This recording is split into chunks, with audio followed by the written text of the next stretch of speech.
का फल है। हमारे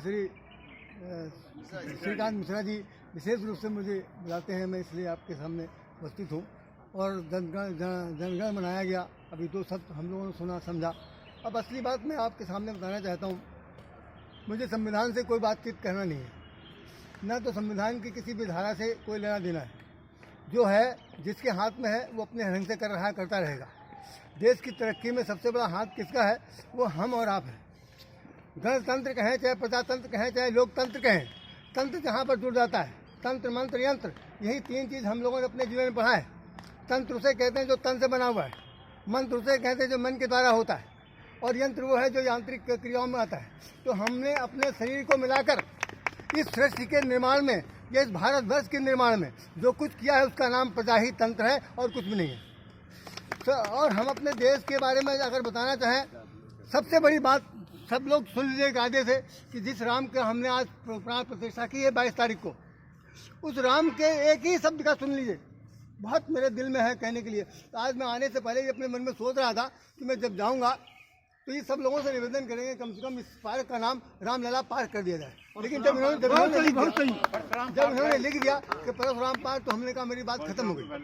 मतलब अब तो कोई और रामलला पार्क बनेगा, कोई बात नहीं। जिस वक्त भगवान राम अपने राजदूत अंगद को रावण के पास भेजते हैं, संविधान में देख लीजिए, तो अंगद इनसे पूछता है, महाराज आप हमें भेज तो रहे हैं लंका में, हम वहाँ जाकर कहेंगे क्या कहेंगे? तो वो क्या कहते हैं, ढूंढ लीजिए दुनिया के सारे साहित्य के अंदर ऐसा उद्देश्य नहीं मिलेगा जैसा राम ने उस वक्त कहा था कि तात हमार तास हित होई, तात हमार तास हित होई, रिपुसन करे बद कही सोई। अरे जिस देश का बच्चा, जिस देश का राम, जिस राम के हम संतान औलाद हैं, वो कह रहा है कि हमारा हित तो होना ही चाहिए, तात उसका भी हित होना चाहिए। जो शत्रु का हित चाहता है वही भारत है, वही जो शत्रु के पक्ष में हमेशा ही चाहता है, तात हित होई, वही भारत है। और अगर कोई दूसरा इस पर आक्रमण करता है तो निश्चित रूप से उसके लिए आँख फोड़ देने वाली बात है, उंगली तोड़ देने की बात है। हम लोग कहते हैं कि भारत का देश का जब मान ना जाने पाए, चाहे प्राण भले ही जाए, तो जब प्राण भले ही जाए और हम इस तरफ बात करते हैं तो निश्चित रूप से हमारे अंदर जो एक बलिदानी भावना है, बलिदानी भावना का मतलब सर कटाना नहीं है। बलिदानी भावना का मतलब सिर्फ इतना ही है कि आप कितना संकल्प हैं देश के हित के लिए, देश की रक्षा के लिए, देश के लिए अपने आप को समर्पण करने के लिए। तो सच्चाई है कि आज की तारीख में पता नहीं कितने लोग, एक शब्द और आगे बता दूं आपको कि जो हम लोग तो भारत निर्माण कर रहे हैं, 28 वो दल ऐसे हैं जो इंडिया बना रहे हैं, और इंडिया बनाते हुए कल्पना की बात कर रहे हैं।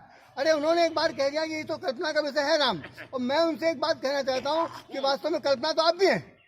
जिस वक्त एक नई कपल नया संसार में जो निर्माण करता है स्त्री पुरुष के रूप में, तब भी कल्पना करता है कि मेरे जीवन में, मेरे परिवार में एक खेलता हुआ कोई बच्चा आना चाहिए।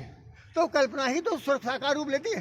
तो उस कल्पना रूप साकार लेने वाला अगर उसने देश का निर्माण करके भारत बना दिया, तो तुम सोच रहे हो इंडिया क्या बना रहे हो? इंडिया में क्या रखा हुआ? इंडिया में कुछ नहीं है। इंडिया में ही हर INDA सब बना करके ही तो कल्पना की गई। तो उस कल्पना को मिटा दीजिए और ये खुद मिटते चले जा रहे हैं। तो मेहरबानी से मेरी बात है, अब इसमें कोई शक नहीं है। हम लोग जिस तरह से जी रहे हैं उस तरह से जिएंगे। बस हमारा संकल्प ये होना चाहिए कि भारत हमारा है, हम भारत के हैं, देश हमारा है, हम देश के हैं। यही सबसे बड़ी बात है। इन शब्दों के साथ आपको नमस्कार कहता हूँ।